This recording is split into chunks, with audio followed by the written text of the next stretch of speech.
ação que é considerada necessária não só pelos israelenses, mas por grande parte dos árabes do Oriente Médio que não nutrem sentimentos positivos pelo Irã. É bom a gente sempre lembrar que os iranianos são persas, seguem em sua maioria a vertente xiita, que vai pela vertente ideológica dos 12 imãs, depois descendentes das filhas de Maomé, e por isso há várias divergências ideológicas também nesse aspecto religioso. Os países árabes, principalmente aqueles que querem projetar o seu poder regional, como a Arábia Saudita, detestam a política da República Islâmica do Irã. E apesar de não apoiarem Israel, até muitos deles não terem relações diplomáticas formais com o Estado de Israel, também estão felizes com esta ação que vai inviabilizar o projeto nuclear do Irã. Como você bem colocou, seria um grande risco não só para toda aquela população, mas também para os próprios iranianos. Afinal, a gente sabe que o governo é extremamente impopular, é um governo anti-mulher, anti-minoria, que prende as pessoas arbitrariamente, tem a polícia da moral que assassina mulheres que não utilizam a roupa islâmica adequada, corta sempre a internet. É uma das ditaduras mais tirânicas do mundo e eu estive lá pessoalmente no Irã, posso afirmar que também, como um visitante, me senti muito mal pelo tratamento do governo. As pessoas são muito gentis, são muito hospitaleiras, mas o governo assim, é realmente tenebroso.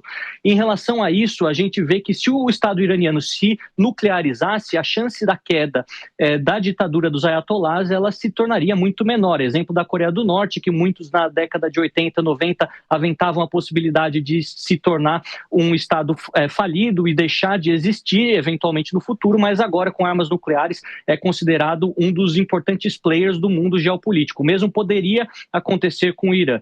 Quais são os argumentos utilizados por Israel? A própria Agência Internacional de Energia Atômica diz que os iranianos já estavam enriquecendo urânio acima de 60%.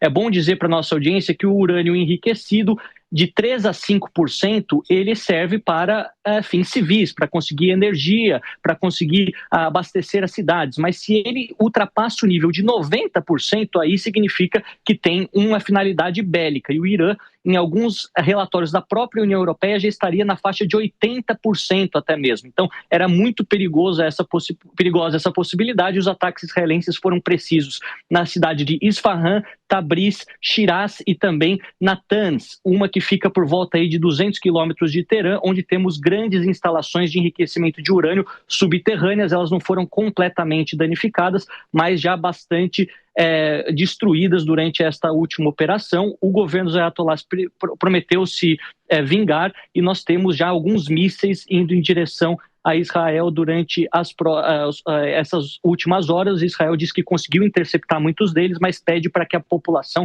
fique perto dos bunkers e sempre alerta a todas as novas informações que serão passadas pela Defesa Civil para tentar diminuir o número de casualidades, já que deve ser uma das respostas mais violentas dentre este conflito persa-israelense desde o começo dessas hostilidades. Como você bem falou, o Irã, em repetidas vezes, pediu o fim do Estado de Israel, inclusive durante as orações de sexta-feira, o próprio Ali Khamenei, o líder supremo do Irã, ele diz morte a Israel, morte aos judeus, morte à América. Então, uma arma nuclear nas mãos do Estado iraniano significaria também utilizar esse poder com fins ofensivos e não com o princípio da deterrência nuclear utilizado por muitos países para dissuadir ataques aos seus territórios, assim como faz a Índia, o Paquistão, como faz a China e, eventualmente, também como faz o Estado de Israel.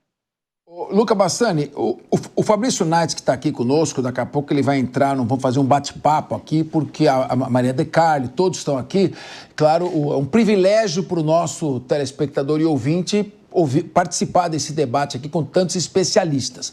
Enquanto você falava, havia uma imagem ali, uma fumaça em Tel Aviv, que parecia um T, e ela partia muito de baixo. Normalmente, quando há interceptação de mísseis, essa fumaça ela fica horizontalmente mais elevada. Essa vem de baixo, vem subindo e abre um T, que a gente não sabe o que eventualmente poderia. Agora ela está até um pouco mais dispersada, mas ela vai de baixo, ela vai subindo e abre como se fosse um T. Luca Bassani, eu queria perguntar para você o seguinte. No primeiro ataque que Israel desferiu ao Irã, houve uma resposta que muitos disseram uma resposta protocolar, negociada previamente com a CIA. Os mísseis eram mais antigos, ultrapassados, foram enviados, mais ou menos teve um mapeamento de onde eles iriam cair. Muito bem. Agora, a pergunta que eu faço é, esse foi um ataque decisivo de Israel. Eliminou o chefe da Guarda Revolucionária, o ex-comandante supremo das Forças Armadas do Irã, nos moldes da ação feita que inviabilizou praticamente uma reação do Hezbollah. Foi uma ação catastrófica no Hassan Nasrallah. Eu pergunto a você, o regime teocrático do Irã já está seriamente abalado internamente. É um regime que não é totalmente popular e mantido à base da força. Será que os ayatolás irão dar uma resposta? Porque os mísseis do Irã são mísseis avançadíssimos e alguns deles têm capacidade de penetrar o espaço aéreo de Israel e atingir esses alvos. Isso provocaria uma reação de Israel. O Trump já falou. É melhor parar porque eles estão com muitas armas, as melhores armas fabricadas pelos Estados Unidos, outras estão a caminho. E se vocês prosseguirem, não assinarem logo esse acordo para controle da sua armamento nuclear, vou destruir vocês. Eu quero ouvir você, meu amigo. Qual a sua avaliação? Vai ter uma reação do Irã ou não vai?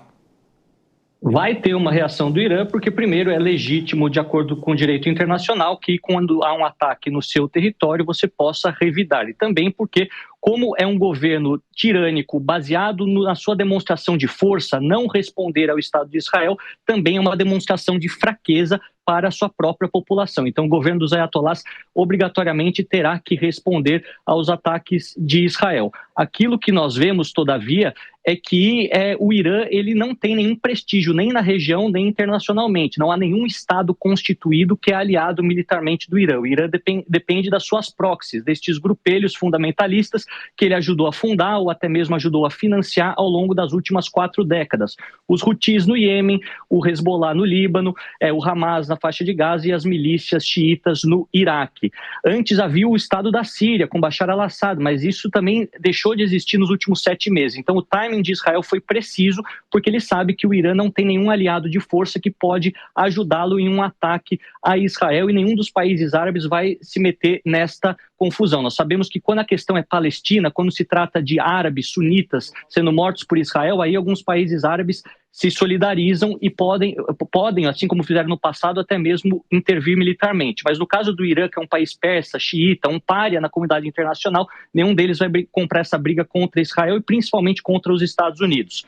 Olhando os grandes players, Rússia e China, também são aliados circunstanciais do Irã e não vão entrar nesse vespeiro que envolve questões religiosas e, sobretudo, mais um Estado nuclear dentro do contexto geopolítico. É um grupo muito exclusivo, são 9 nações. Ter mais uma nação, por mais que ela seja sua aliada agora, não significa nada que no futuro eles possam mudar de postura. Então, a gente vai, obviamente, ficar de olho em todas essas questões e atualizar à medida que novas informações vão chegando, porque o cenário é bastante preocupante do ponto de vista da escalada e também econômico. Não podemos esquecer que perto do Irã, o próprio Irã controla parte do Estreito de Hormuz, onde passa cerca de 20% do petróleo mundial, é um grande produtor, exportador de petróleo, então os impactos econômicos de uma guerra generalizada, caso ela continue aumentando, eles também vão afetar o Brasil e todo o resto do mundo.